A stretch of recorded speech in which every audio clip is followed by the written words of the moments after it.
Melania Trump's movie officially debuted at the White House on the heels of the apparent execution of a nurse by ICE agents, and I have to discuss the backlash and the humiliating disaster that is looming over the film's run coming up next. Hello, I'm Dan, and if you're new to Occupy Democrats, please hit that subscribe button to see all of our reports about the lawlessness and shame that Donald Trump and those around him bring to the United States.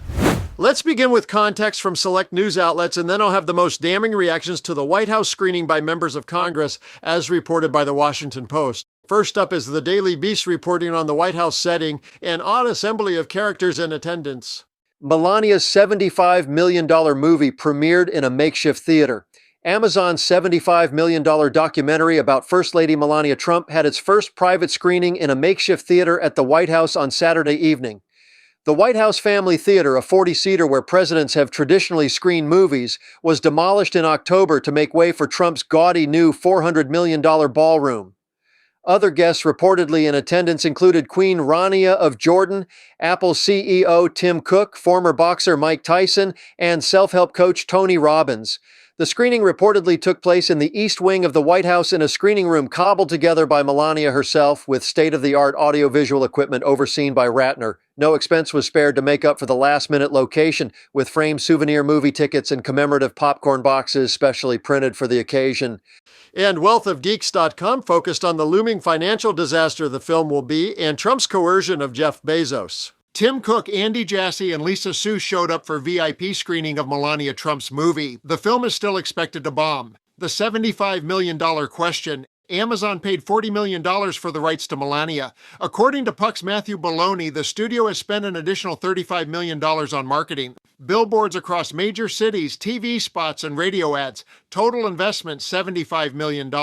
For context, Sony's The Garfield movie cost $60 million to produce and grossed $257 million worldwide. Blake Lively's It Ends With Us was made for $25 million and earned $351 million globally. Bob Marley, One Love had a $70 million budget and brought in $180 million.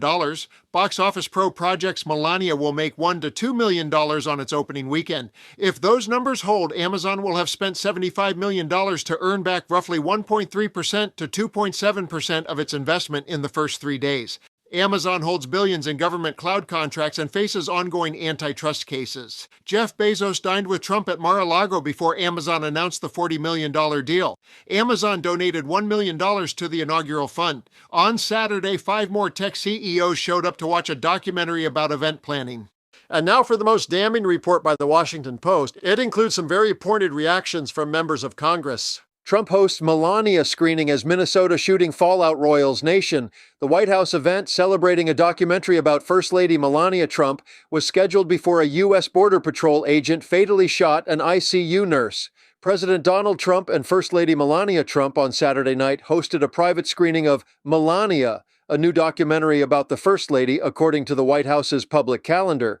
Drawing criticism from Democrats who questioned the president's priorities hours after another fatal shooting in Minneapolis, upended domestic politics, and raised the possibility of a government shutdown.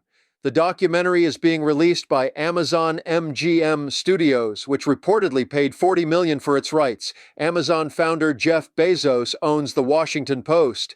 Puck News reported Friday that Amazon is spending an additional $35 million to help promote the film. The Hollywood Reporter and Reuters reported that executives from Apple, Amazon, and other major tech companies were invited. The event was held after a U.S. Border Patrol agent on Saturday morning fatally shot Alexander Preddy, a 37-year-old intensive care nurse, with video footage of the event broadly shared on social media and by media outlets.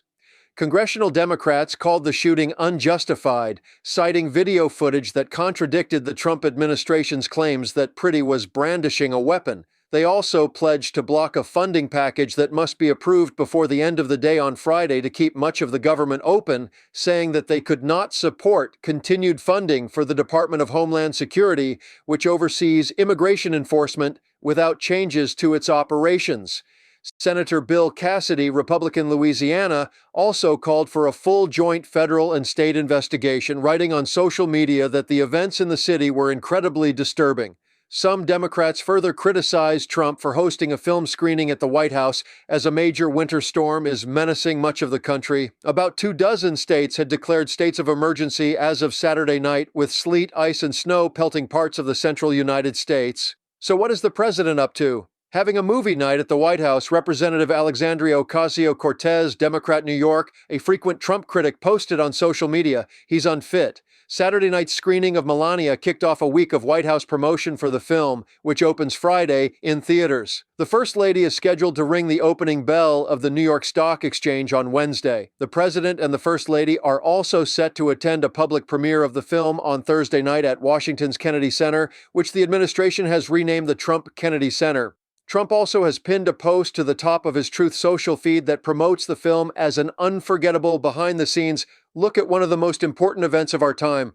Melania's movie proves once again that everything in Donald Trump's White House is either for sale or an opportunity for him to extort money. His corruption not only continues but is escalating, and it remains unchecked. It cannot be overstated how important it is that Democrats carry the midterms, because apparently without a majority, they are powerless to slow down our lawless president. And I'll give him the final word to share what's going to happen when that day comes. Because if we don't win the midterms, it's just going to be, they'll find a reason to impeach me. I'll get impeached.